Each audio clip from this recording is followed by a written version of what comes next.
I'm Kazoo with Sherman Builders, and this is my coworker DJ. Hey. We're gonna show you how to fix the risk of wildfire ignition to your home. Today we're installing gutter guards to prevent buildup of debris at the edge of your roof. We're installing them in metal gutters, which are great, and we're making sure that that vulnerable roof edge is protected with metal on all sides so that if embers travel during an ember shower and land in the gutters, they have no ability to ignite your roof. Step one, clean your gutters. We're gonna remove all the debris that's been accumulating in here and make sure there's no lichen or other material caked on the gutters. Step two, we're gonna water test. We wanna make sure that the water is draining properly and there's no leaks before we install our gutter guards and close this system off. Again? Yeah.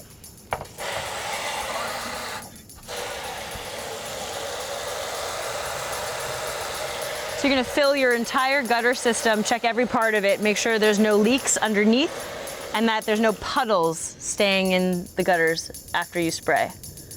Looks like it's running really nicely in both directions.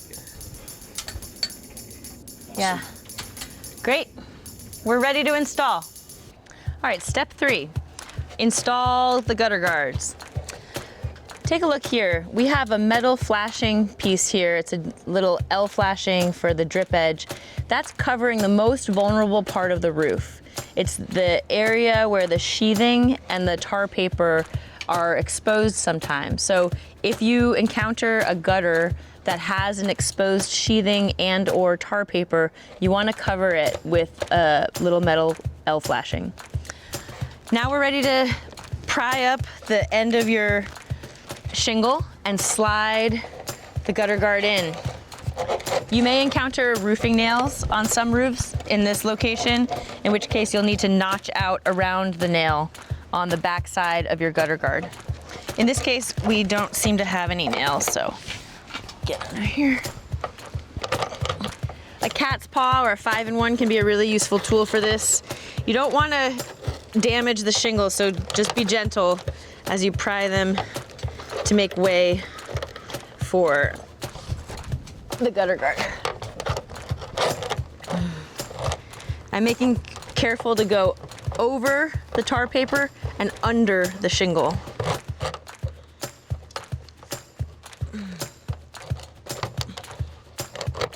So there's an adhesive strip on the underside of most of these gutter guards, or most styles I should say.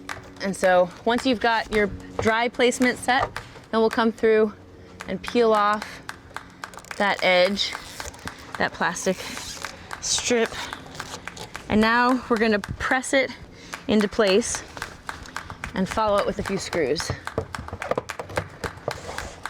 Make sure to pull it as far forward as possible so you get as much connection on the gutter guard edge and the gutter as possible. It comes with some 1/4-inch hex head screws here. They're self-tapping metal screws. See here, we've got a little drill bit on the end of them. So we have a 1/4-inch driver bit here. And I like to go on the farthest out position so we get good contact. Over time, metal will swell and shrink with heat and cold. So we like to do about 1 screw every 8 to 12 inches so that there's not any bowing over time. It's also important, you're gonna screw it just until it touches. If you go farther, you'll start to strip out the hole.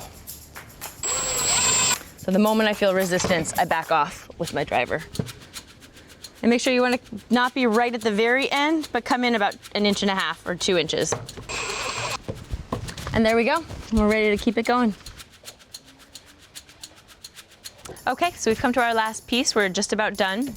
We need to cut this at a miter. And so we're going to take our measurement in place. And then let me show you.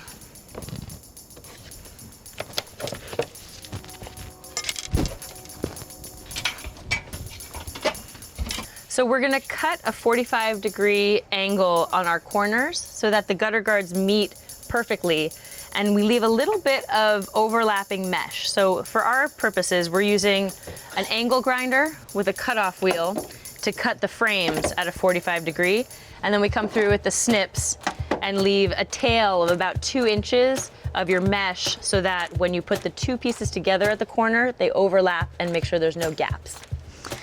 Because we're in a fire-prone area and it's starting to get dry, we're gonna go ahead and wet this area because when we use the angle grinder, there's gonna be sparks.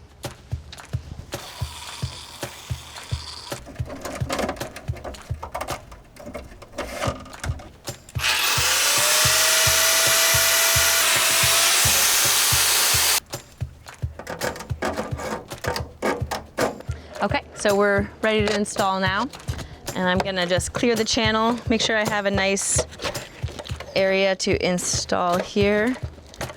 Just gently wedging up, and oh, there's a roofing nail here, so I'm gonna actually pry it up so I can slide underneath it in between the tar paper and the shingle, and then we'll hit it back down through the mesh.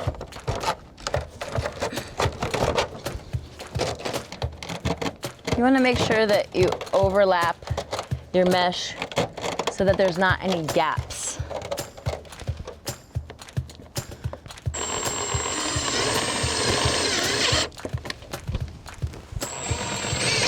Okay, and now that we've got it under there, we're gonna hit our roofing nail back into its same hole. And there we go. We have fixed the risk.